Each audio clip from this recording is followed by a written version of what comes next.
there. So I put it just with that assignment that I posted. Let me show you. Yeah, it's not one of mine because mine go for like 2 hours saying the same thing, and he does it in like 20 minutes somehow. I don't know how. But this one I posted this video from Zed Statistics, and that's the one that I would recommend. I did make a note that he introduces the t-table. We don't use any tables anymore. And he even says, you know, they're kind of ancient and we don't need it. So it's good to know that they exist, but we are not going to use any tables. We're going to use Excel.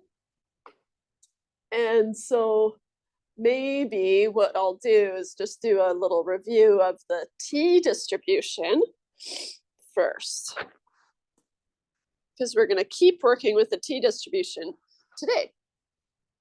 Okay, so a little bit of potentially review. Maybe you haven't got there yet, and that's totally fine. So to analyze numerical data, we usually analyze the mean. So to analyze numerical data, we usually analyze the mean.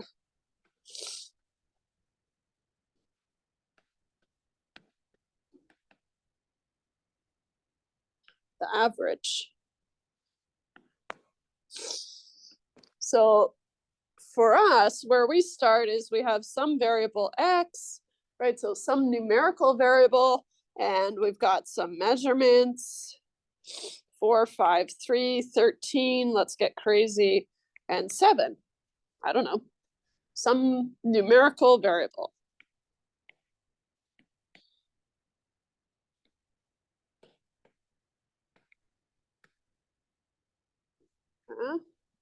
So then usually what we're interested in is we can calculate x bar of the sample, right? The sample mean using the average command in Excel. S, the sample standard deviation.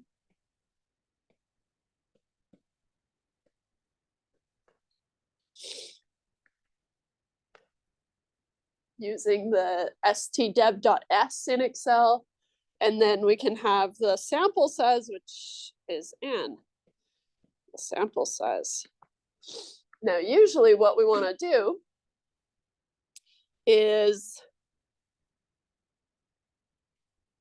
we want to compare this x bar, this sample mean, to some number. Oh, I have the perfect example. Should we do it? Let me find it. It's the only water example I have. And I can't believe that I was about to forget it. Okay, let me find it. Let me find it.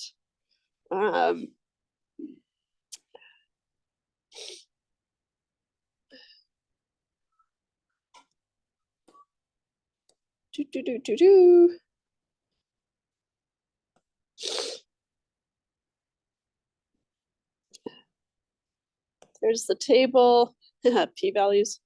Okay. Let me grab this whole slide. Copy. And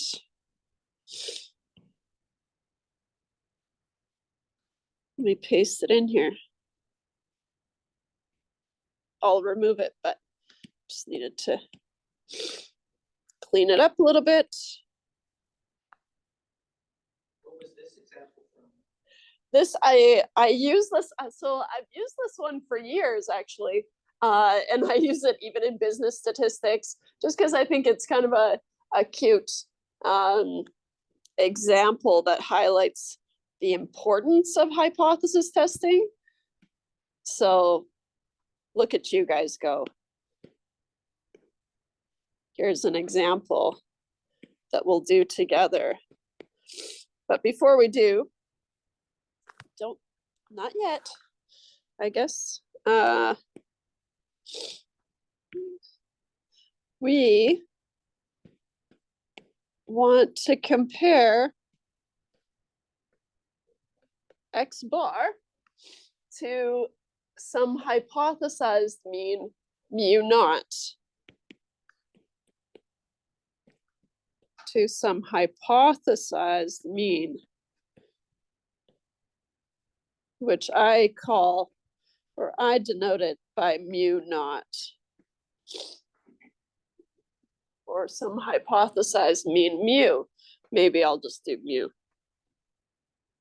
We haven't been using the, I guess we use mu naught or p naught. Now, to analyze the mean, oh, hello. Let's see here. I can't tell if, no, okay, good. Hey guys, let's see here. So to analyze the mean, we use what's called the t-distribution as opposed to the z-distribution. And that's what that video that I posted was about, just introducing the t-distribution as opposed to the z. Now let me just give myself more room here. So the t-distribution, if our null hypothesis is that mu is equal to, yeah, I'm gonna use this mu naught, is that mu is equal to this value, so we have to assume that they're the same until I have proof otherwise. And then my alternative might be that mu is not equal to mu naught, or whatever sign is appropriate from the question. So that's your step one of the hypothesis test. Then step two, the test statistic is a t. It still looks at how far is my sample information from my hypothesized information. So how far is X bar from mu naught? Taking into account, and this is where it changes, the spread of X bar, which is going to be S over root n.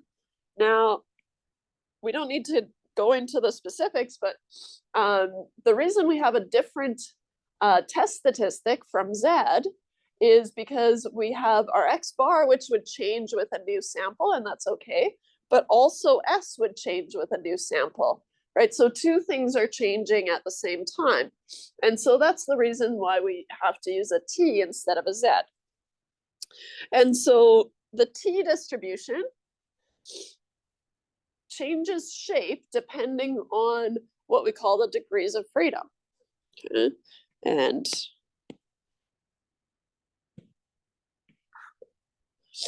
the T distribution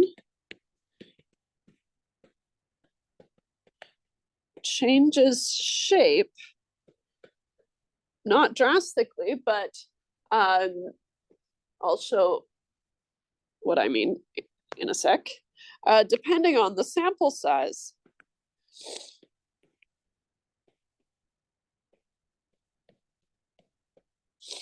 Okay, and that's because if we have a large sample size n, then X bar is going to be more stable, right? It's more reliable as a predictor of the population mean. Same thing with the standard deviation. If I have a large sample size, then oh, sorry, then my standard deviation is more reliable as an estimate of the population standard deviation. So how we communicate the sample size to the T distribution is called the degrees of freedom. So the degrees of freedom,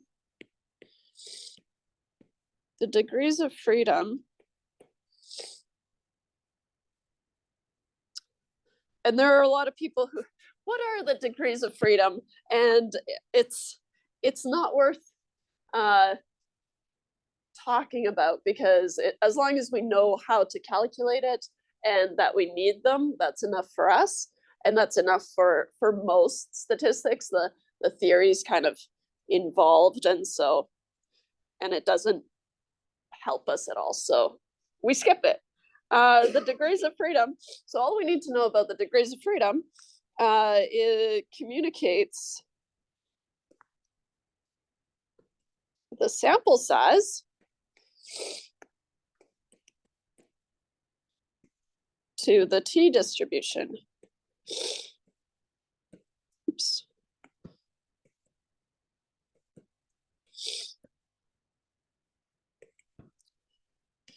Oh. And the degrees of freedom for one sample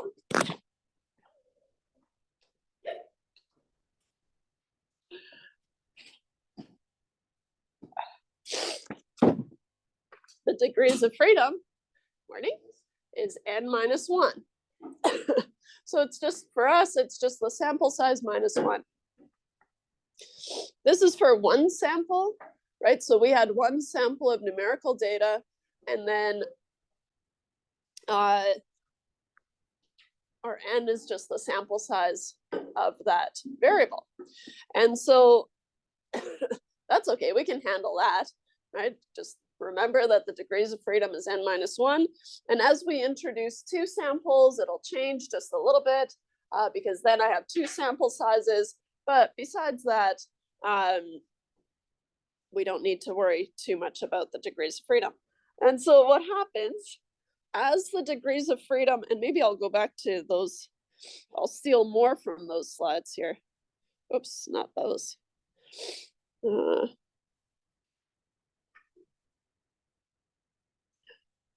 Here,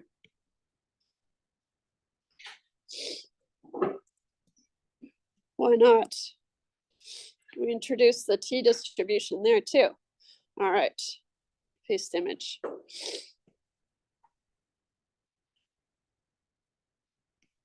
So here,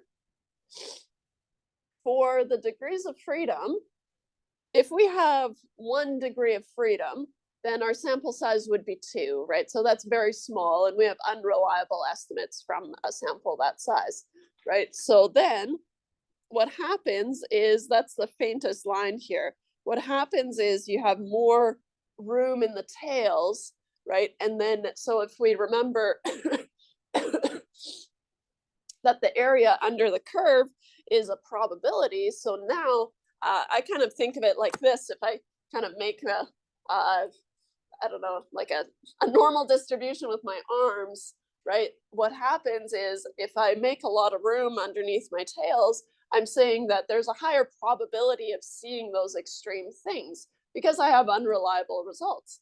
But as my sample size increases, what happens is that this peak gets pushed up relatively quickly, right? And so the next lowest line here is only at a sample size of 10 or 11, sorry, degrees of freedom of 10.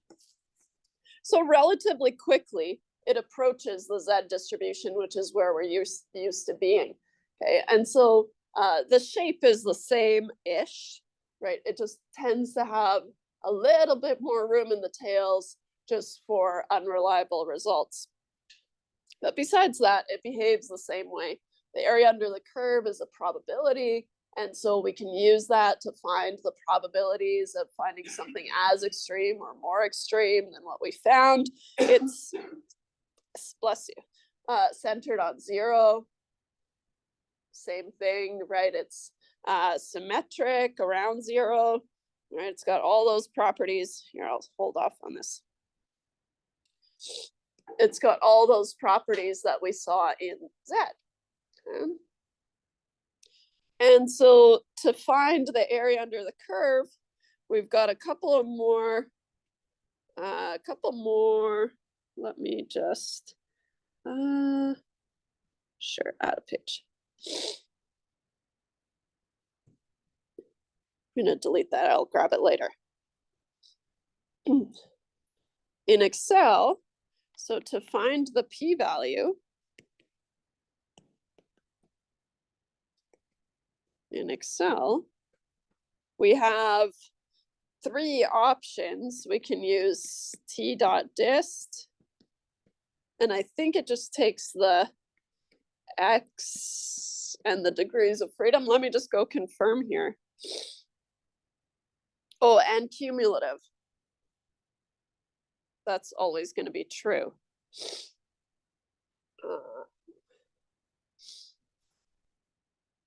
Oops.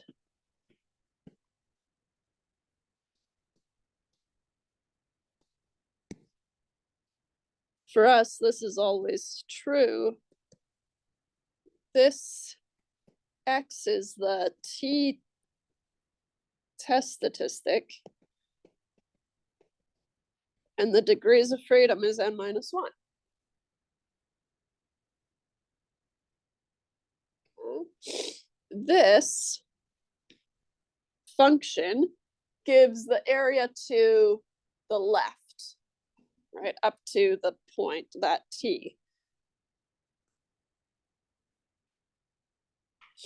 And so if we have a t here, then it'll give the area to the left. Gives the area to the left of the t, which they call x, but I feel like it should be a t.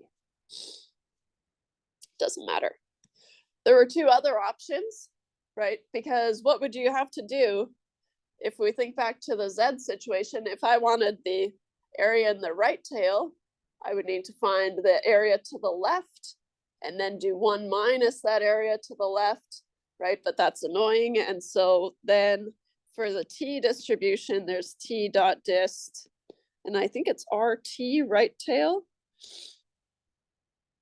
Yeah. And then it only needs x and the degrees of freedom, which are the same inputs, right? The test statistic that you calculated and your degrees of freedom.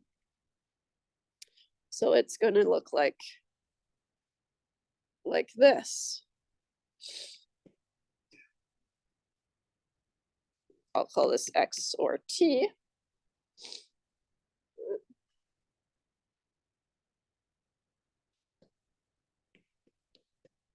Whatever you want to call it. Okay. So then it just does that little bit of work for you. And then finally, what would you need to do if you had a two-sided test? Well, then you would need to find the area in one of the tails and multiply it by 2, or you can use t dot dist dot two-tailed of x and the degrees of freedom. And of course, that would look like this. Negative x, x.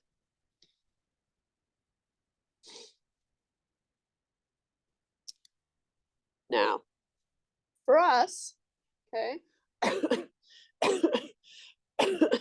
usually it's hard in the beginning when we're first learning this stuff, which tail do you want? And it's going back all the way to the alternative hypothesis. And so if we want this area in the lower tail, our alternative hypothesis would be that mu is less than mu naught, right? I'm in the lower tail, and so then I need to know the probability of mu being less than mu naught. If my alternative hypothesis is that mu is greater than mu naught, then my p-value is the area in the upper tail. So then these are both one-sided tests. Or if I don't care which tail, I just want to know if they're different, then the area that I want is in both tails if mu is not equal to mu naught. Okay. So those areas for the p-values, they trace back all the way to the alternative hypothesis. And that's really kind of tricky in the beginning. Okay. So then once you have your p-value though, then your conclusion stays the same as always, right? If your p-value is small enough, then you have enough evidence to reject H naught. All right. I think we're ready for this hypothesis test. let me just see if I can. Like I said, this is a go-to example of mine, and I finally get to use it. I like it because, I don't know, it's important. I'll delete this. Okay. The level of dissolved oxygen in a stream or river is an important indicator of the water's ability to support aquatic life. Is that true or no? I hope it's true. I feel like it's true. I really hope so. I stole it from some textbook at some point.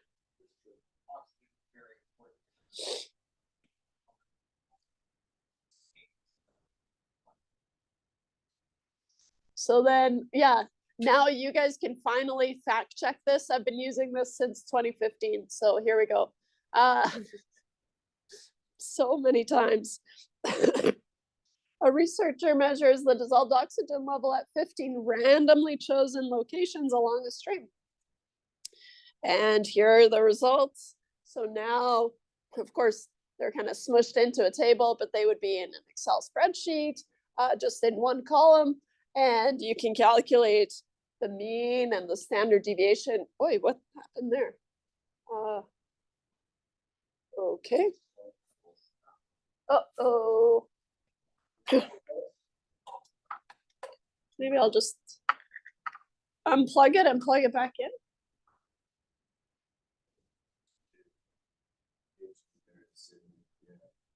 Weird.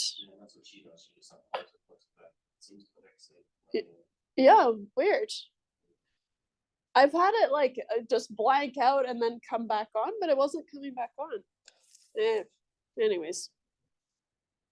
So obviously I've rounded because I'm doing this by hand here, so I don't want to be working with too many decimal places. But if you're working in Excel, then you can just reference the cells, right? So then it's fine. So the mean and the standard deviation of the sample are 4.77 and 0.94 respectively. And here's the question, I guess. A dissolved oxygen level below 5 milligrams per liter puts aquatic life at risk. Is there evidence that the aquatic life is at risk at the alpha equals 0.05 level? Okay, here we go.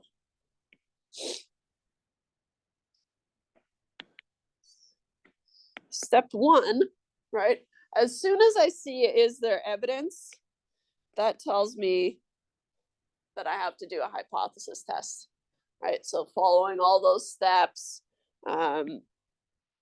where step one is to state the hypotheses. Okay. So we've got, let me see, what color can I use? We've got the sample mean, which we could have calculated, right? We could have entered this data in a spreadsheet. We could have used Excel to calculate it. And that might be a fun exercise. But we'll just use these as they are. And we have the sample standard deviation. I also know that N is 15.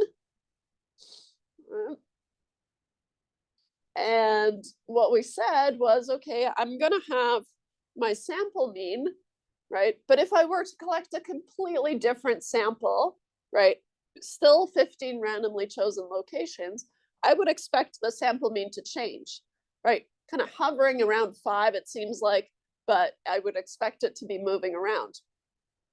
Okay, and so what I want to do is I want to compare this sample mean to some number, and that number in this case is 5, right? That's what I'm interested in.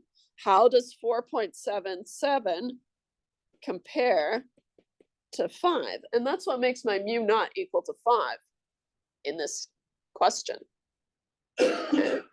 So what we want to know is, okay, 4.77 is less than 5. We're concerned that it might be significantly less than 5, right? And so that's what we're testing. So our null hypothesis has to be about mu, right? Because that's the population mean that I'm really interested in, right? I use a sample to learn about the population. I have to assume that 4.77 is basically 5, right? Until I have proof otherwise. So then my null hypothesis is that mu is equal to 5. The alternative hypothesis in this case has to be about mu and how it relates to 5. And then the sign is going to come from the question. And so we're concerned that the dissolved oxygen level is less than 5. Right? That would be a problem. This is one of those interesting scenarios where we are actually hoping that we don't have enough evidence to reject H naught, right? If we have to reject H naught, then mu is less than 5, and that's really bad, right? Because then all the fish are dead, I guess. Right? And so in this case, usually we're trying to prove that the alternative is true, but it can also be that, oh, we're hoping that mu is not significantly different from 5 in this case. Okay, I'm going to skip the conditions because for t-tests, they almost always apply as long as you have an approximately normal distribution.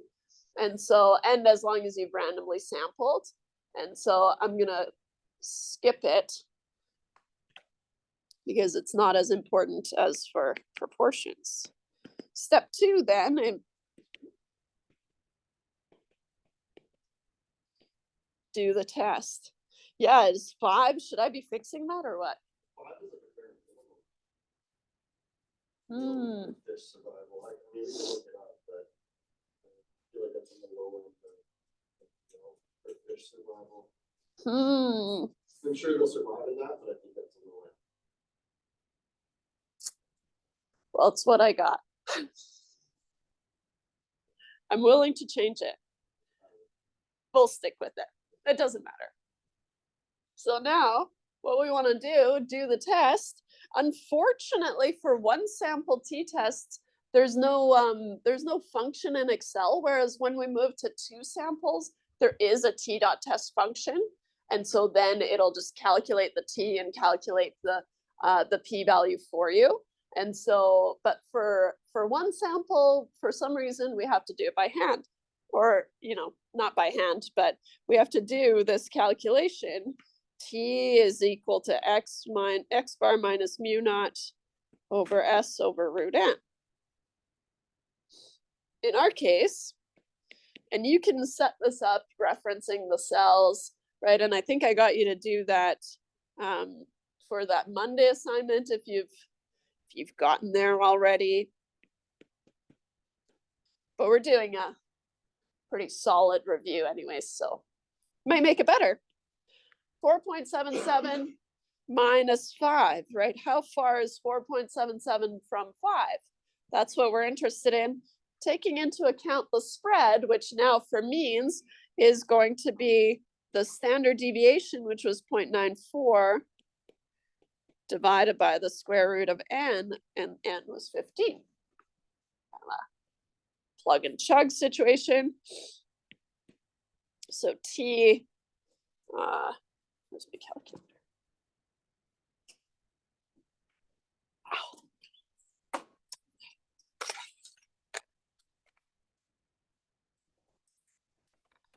I get 4.77 minus 5. Of course, you could use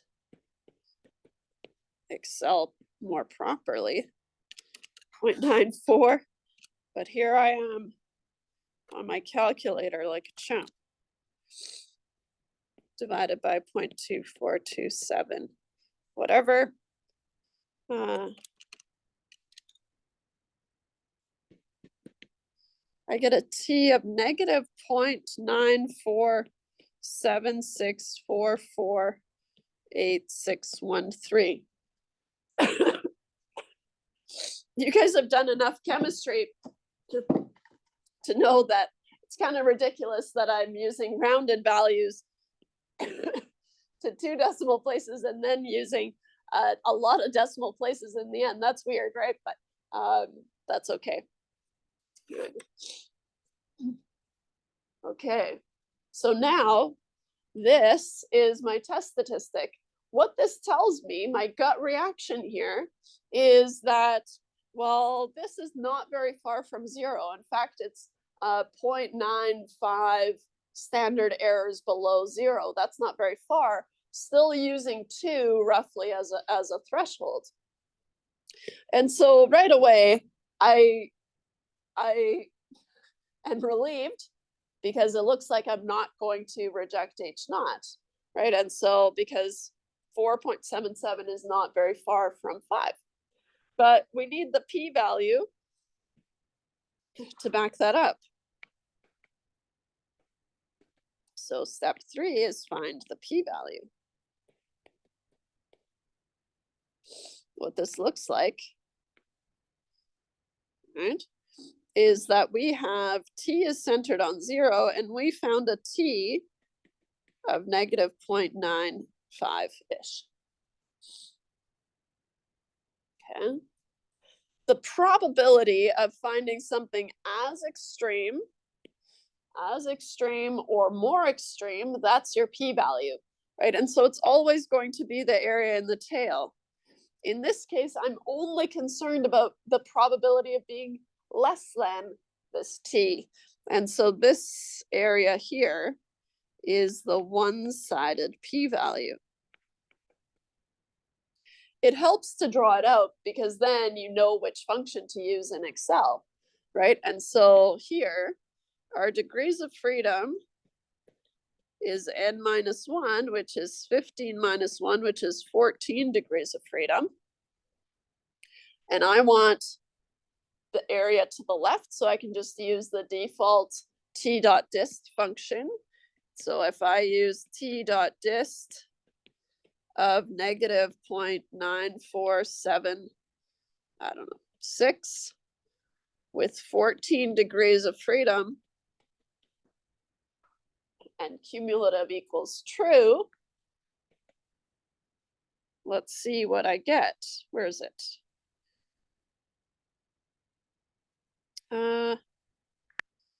T.dist. I'll use negative negative numbers, 0.9. Uh-oh, I lost it. No, I have it here, 476, let's say. The degrees of freedom is 14, and, oh, okay, numbers is slightly different. Doesn't want cumulative equals true, it just wants the one tail, so that's good. Okay. And enter. Didn't like it. Oh, must be greater than or equal to 0.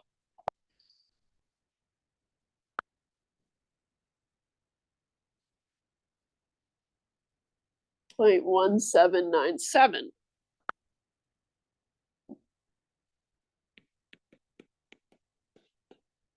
Something.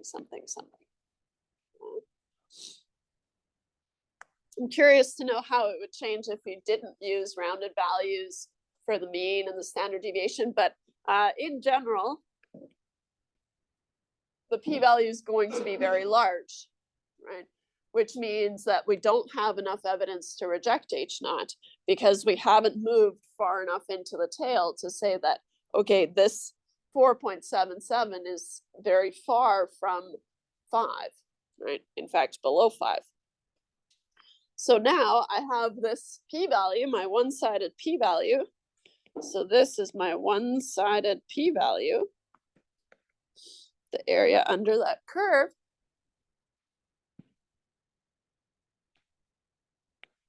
Step 4 is our conclusion. Conclusion's always the same, right? First, you compare your p-value to your alpha level. And so since the one-sided p-value of 0.1797 is not less than, And I think it even said to use an alpha level of 0.05. Yeah. Less than alpha equal to 0.05. We do not have enough evidence to reject H naught.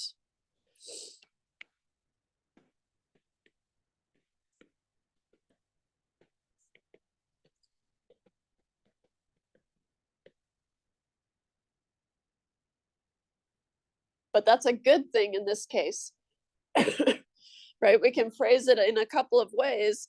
We can say, okay, if I don't have enough evidence to reject this first one, then the mean dissolved oxygen level is not significantly different from 5, right? It's essentially equal to 5. And in terms of this question, is there evidence that the aquatic life is at risk? No, there is not evidence that the aquatic life is at risk, right? Depending on how you want to phrase it. Therefore, there is not evidence that the aquatic life, is at risk. And I'm trying to squeeze it in here. Is at risk. Whee! Which we're happy about. Hopefully.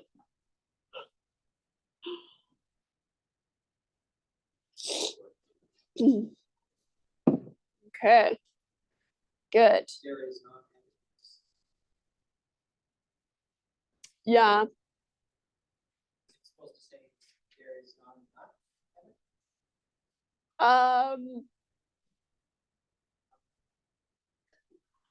So how I do it is I just take the question and rephrase it as an answer.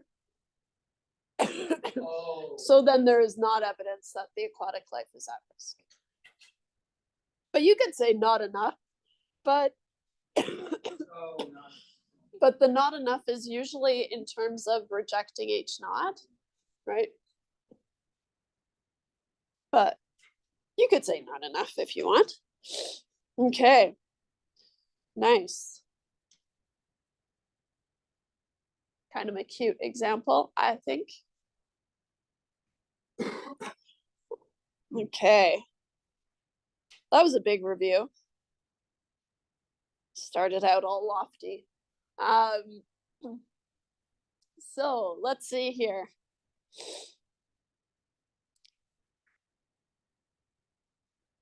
Call that the end of our review, sort of. Not really. Kind of a brief introduction to the T distribution. And so what if we have two samples? Right? We can extend it and we can say we often have more than one sample that we want to compare.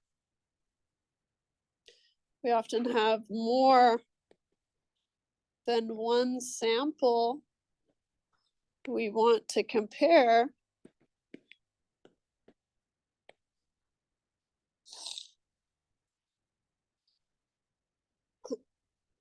Today, I want to talk about, well, what if I have two samples? We will consider two samples of numerical data.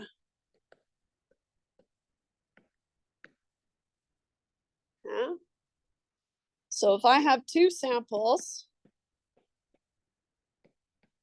there are two different scenarios that I could have. Okay? And so my first scenario might look something like this. Sample 1, sample 2. And maybe observation 1, 2, 3. So now I have some measurement in sample 1 and some measurement in sample 2. Now, what they're linked on is this observation 1. So here, let's say I have, use screen, right? We call these repeated measurements. So, or paired data. The data is paired on the observation. Yeah. And so we would call this a paired sample. Yeah. Some common examples of paired data are before and after studies. So if we consider the dissolved oxygen example, right? Here we have your first sample. What if we're doing this annually? That's not unreasonable to think that we would do that, right? And so if we went to the same locations, right, then we would say, okay, then I would be interested in how did this first observation, this 4.53, change over the year, right?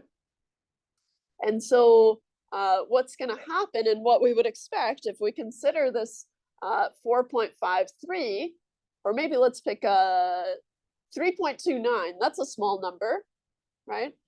So it seems to me that generally the dissolved oxygen level at that location seems to be low. And so even when I went back next year, I would still expect it to be low, right? Because of just, I don't know how things work, but it's okay to think that, okay, some locations will have a lower dissolved oxygen level than others.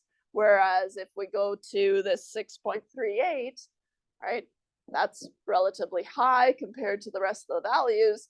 And so when I go back the following year, I would expect it to be relatively high again, right? And so now we have these paired observations as long as we're sampling from the same locations.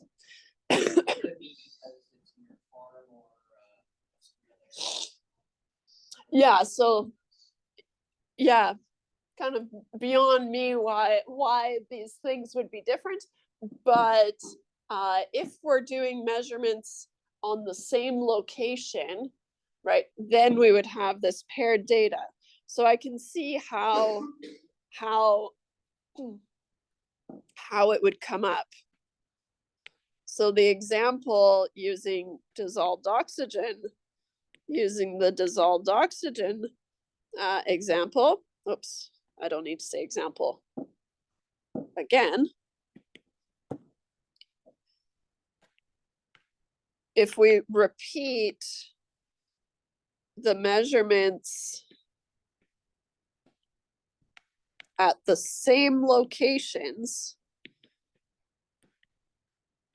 and that's the key here, the same locations, because then location 1, location 2, location 3, they all have paired measurements. Okay, so if we repeat the measurements at the same locations the following year,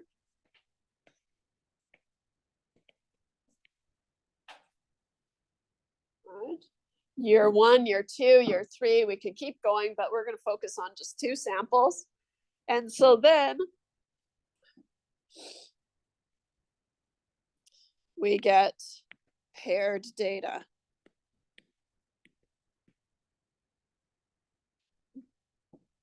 Yeah.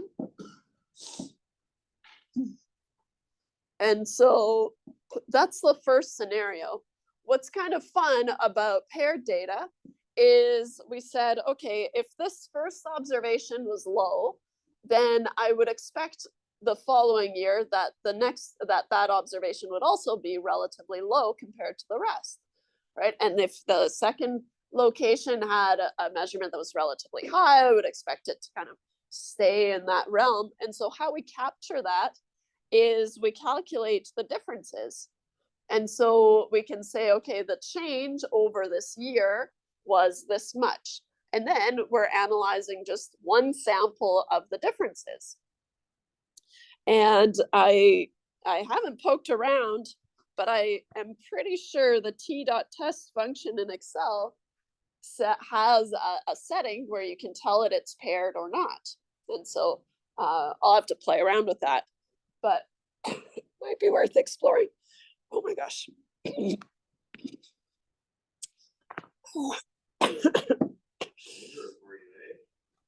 I coughed so much that I feel like I didn't bust a rib because it doesn't, but it feels like it.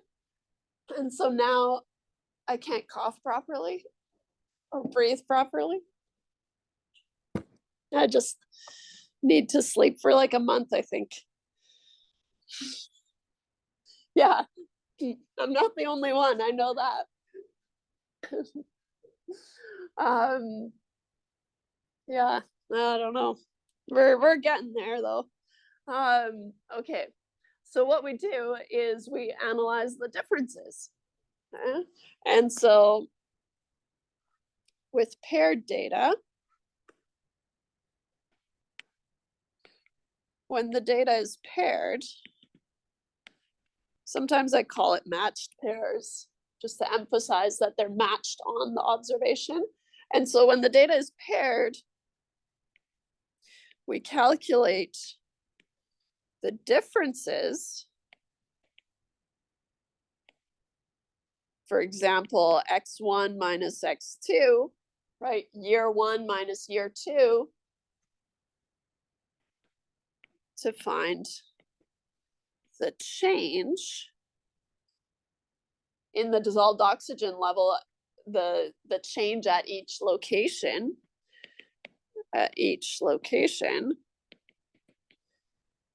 And then we have one sample of differences. So then we can analyze that one sample of differences. Then we can analyze the one sample of differences.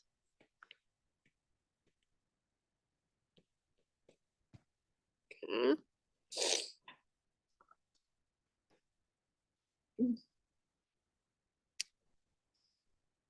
So now we're back to one sample of the mean difference. So down here, your null hypothesis, I like to put a little mu of the differences, right? Because now I'm talking about the differences, the average of the differences. So I can calculate the sample mean of the differences, the standard deviation of the differences. I have a sample size of the differences. And so my null hypothesis, if I have to assume that location 1, there's no change from year 1 to year 2, come on. So that's what it usually does. But I don't know, the other time it really lingered. So if I want to show that, okay, there's no change from year 1 to year 2, then no change in the difference would mean a difference of 0, right? Whereas usually I'm concerned with a change, and so then I'm talking about how the mean of the differences relates to 0, right? Is it less than 0, greater than 0, different from 0? And so what's really nice about paired data is we always analyze how far the mean of the differences is from 0. So that's kind of nice, I think. It's just this added layer that now I have one sample of the differences, but after that, everything is exactly the same as what we did in the dissolved oxygen, the original example, right? Because now I just see how far my sample mean of the differences is from 0, right? So that's a special case. And I feel like I got carried away there. But the other option for 2 samples is, well, what if I can't link these two? Maybe there's no reason to say that, okay, this observation in sample 1 should get linked to this observation in sample 2. That's not necessarily always the case, right? What if we had stream 1 and stream 2, There's no reason to say that they should be paired, right? We could pair them if they were measured on the same day, for example, or something like that. But let's just say we went out and we collected just 2 samples. Now we have 2 independent samples. So then our data might look something like this. Stream 1, stream 2, right? No reason to think that they're going to be linked in any way, okay? And so that's kind of weird, I guess. But we're able to analyze these differences, right? And so now I want to compare the mean of stream 1 to the mean of stream 2. Ideally, we want to know if they're different from each other, or one's less than the other, or something like that. And so now, here,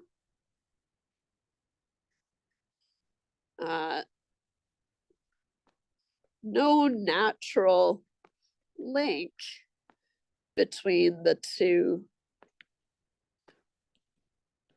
samples, right? Then they're independent of each other.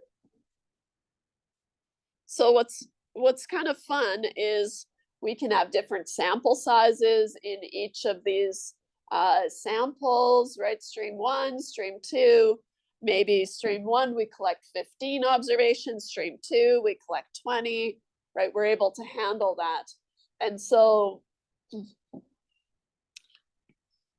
I guess as an example using the dissolved oxygen, right? We take measurements from a stream, I don't know, in the Okanagan.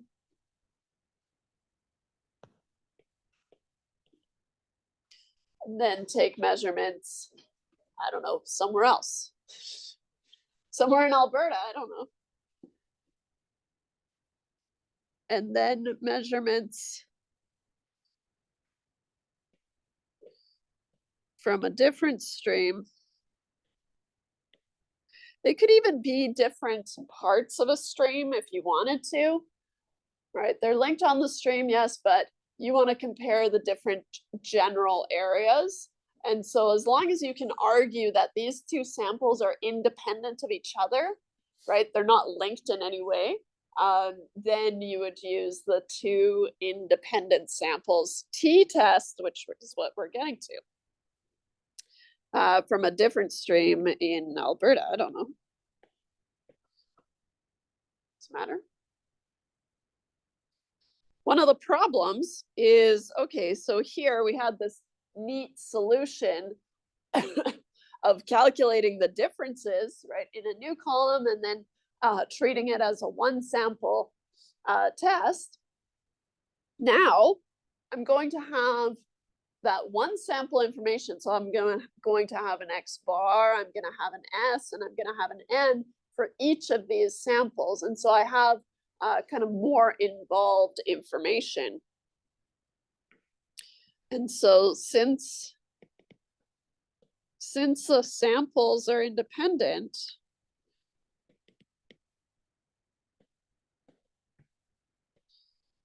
we need to account for information from both samples. For information, I'll just say from both.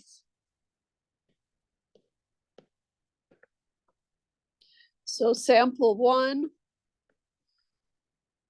sample 2. In general, in the 1 sample case, I'll try to squeeze it on here. We needed X bar, we needed S, and we needed N. So sample 1, we're going to have X1 bar. Sample 2, we're going to have X2 bar. We put a little subscript on there to denote which group it's from. S1, S2, N1, N2.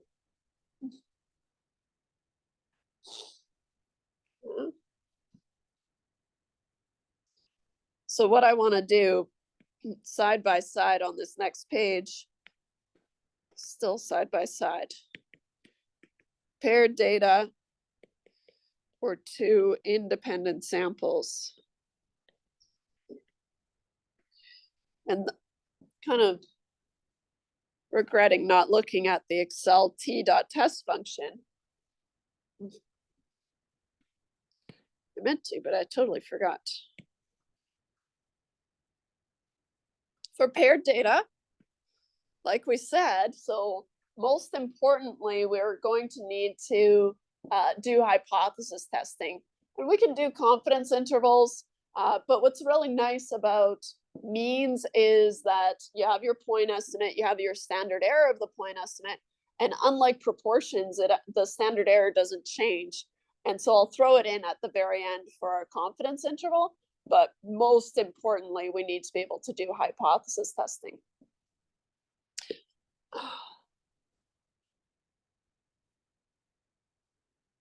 Busting my chops. This screen. Okay, so for paired data, our null hypothesis, like we said, is about how the mean of the differences, so I put a little diff on there, relates to 0. Okay. For two independent samples, now I still want to know how the means, the population means compare to each other, but the only way to do that is through mu1 minus mu2, how that relates to 0. You're more than welcome to move this mu2 over to the right-hand side by adding it to both sides, right? Because then you would say mu1 is equal to mu2. I'll show you why I have this set up this way. It'll be in the t-test. So we're in both scenarios, we're seeing how these differences relate to 0. I do want to highlight here that this is the mean difference versus this is the difference in the means. That's a very tricky kind of distinction.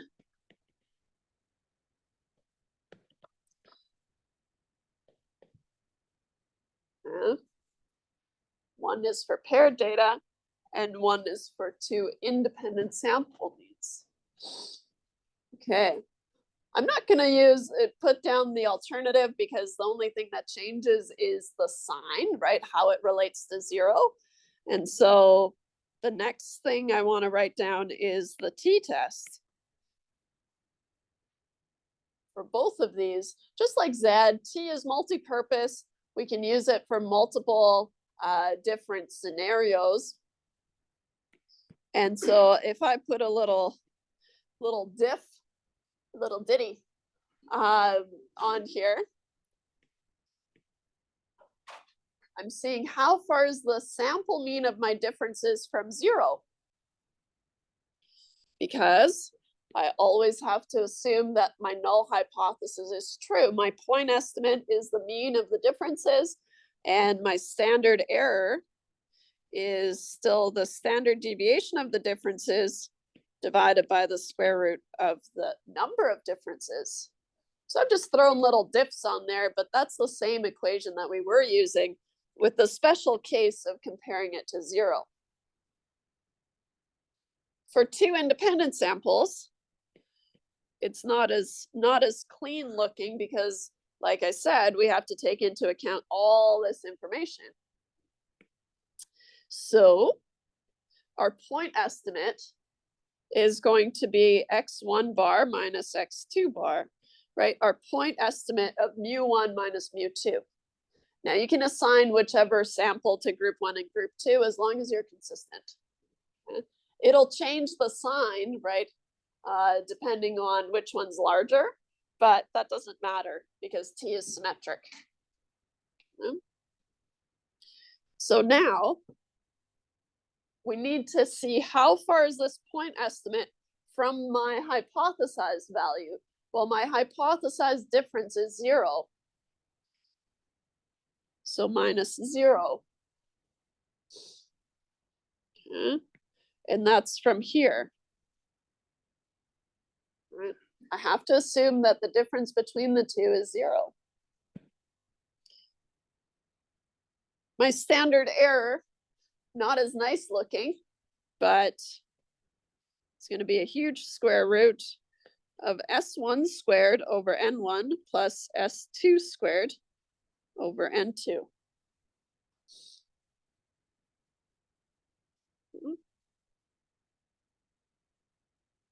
So here, same as before, our point estimate, the standard error of our point estimate, and that's what we're going to use in our confidence interval later. For t, we need the degrees of freedom. For a 1 sample, it was n minus 1, which means that for the special case of the differences, it's n diff minus 1. Now, for 2 samples, for 2 independent samples, now I have an n1 and an n2, and they're not necessarily the same. And so I tend to use the smaller sample size minus 1. So I use the min function of n1 minus 1 or n2 minus 1. And this just says take the smaller sample size minus 1. Yeah? Because they're allowed to be different. Or the other version that some people use, and I think that Z statistics guy, he uses n1 plus n2 minus 2.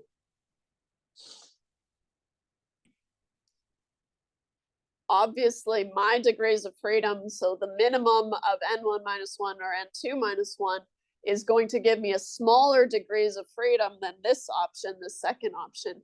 So this is the most conservative way of finding the degrees of freedom. The actual degrees of freedom calculation is huge. And I can't remember where I have it, but let's search for it. Degrees of freedom for 2 sample t-test. Let's see here. It should be the degrees of freedom is this bottom one. The sample standard deviation squared over n1, or of group 1, group 2, blah, blah, blah. And so here, software is going to use this second one. So I'm pretty sure that in Excel, it uses this.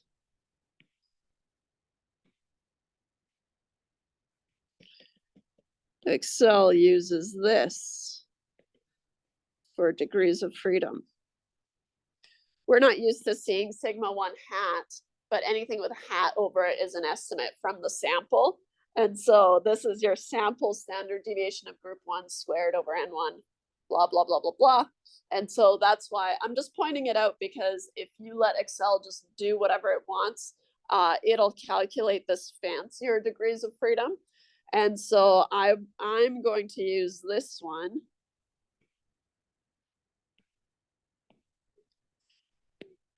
Use this degrees of freedom, since it is the most conservative. Right? Thinking about, well, if I say I have a large degree of freedom, that's saying I have a large sample size, meaning that my results are very reliable, but I don't want to overinflate that.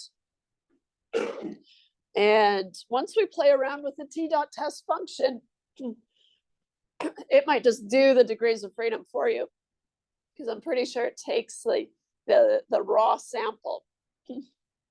But if you have to do it by hand, then I want you to use this one. So for hand calculations, use this degrees of freedom, the minimum. There are a couple of options though. Okay.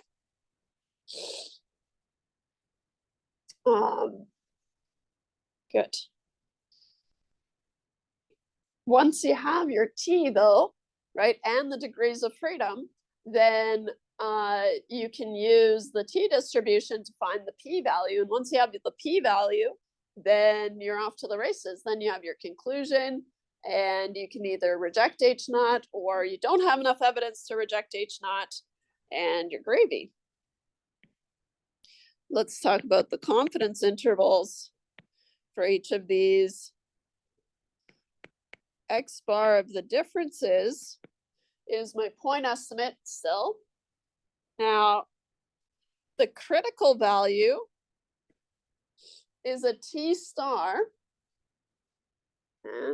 And I'm pretty sure that exercise that I posted from Monday shows you how to find the critical value for a T distribution. It'll be the T inverse something something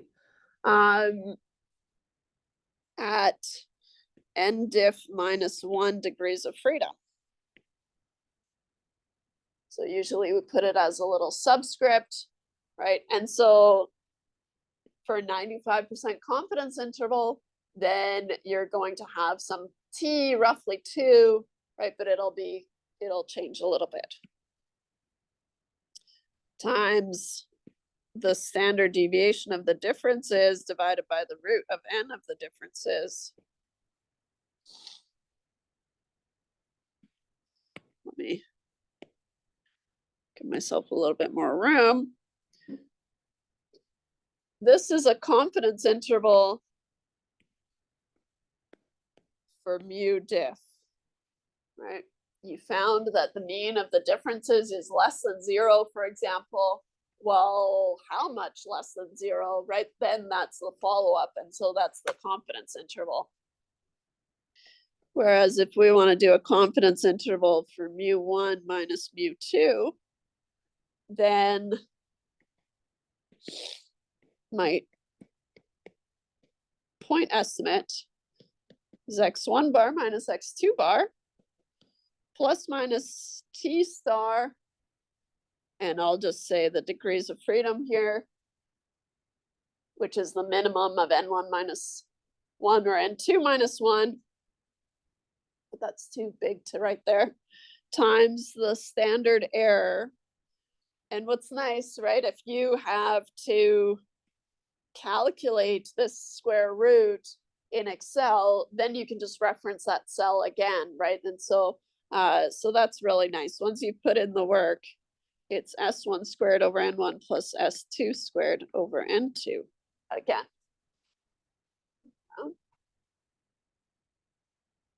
Good.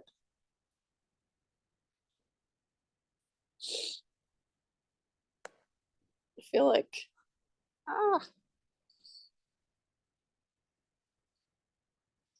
do I have? I don't. Okay. I don't have an example, but what could we do? Well, we could end early. It's not even that early. No. Any questions before we do? No. So I'm going to post an assignment for you to work on because I don't see you until, I guess, next Wednesday. Time flies. So I'll give you something to work on. And maybe what I'll do is I'll generate some fake data so we can try these out. How about that? That might be fun. And I'll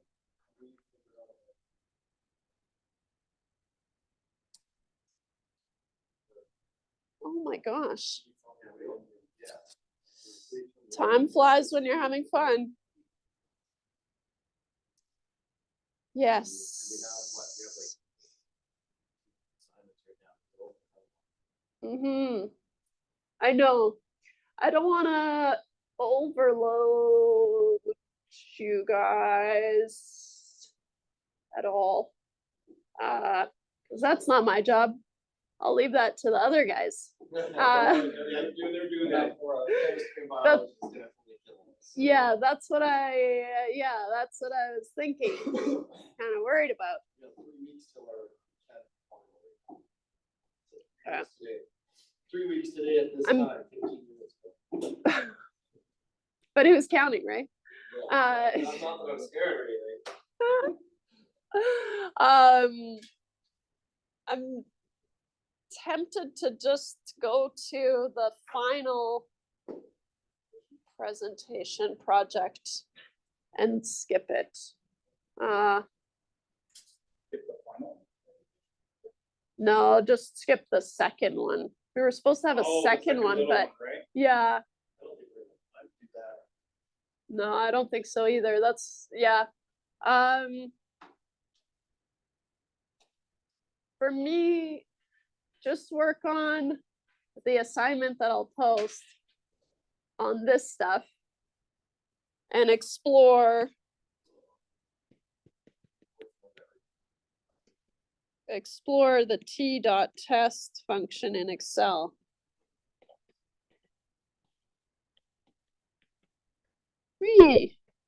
Might be fun. And then I'm happy with that. And I'll kind of, yeah. We did have a fun idea with the Skittles though, or the M&Ms. I mean, you can use it next year, I guess. I'll do honorable mentions. I'll stop this recording here.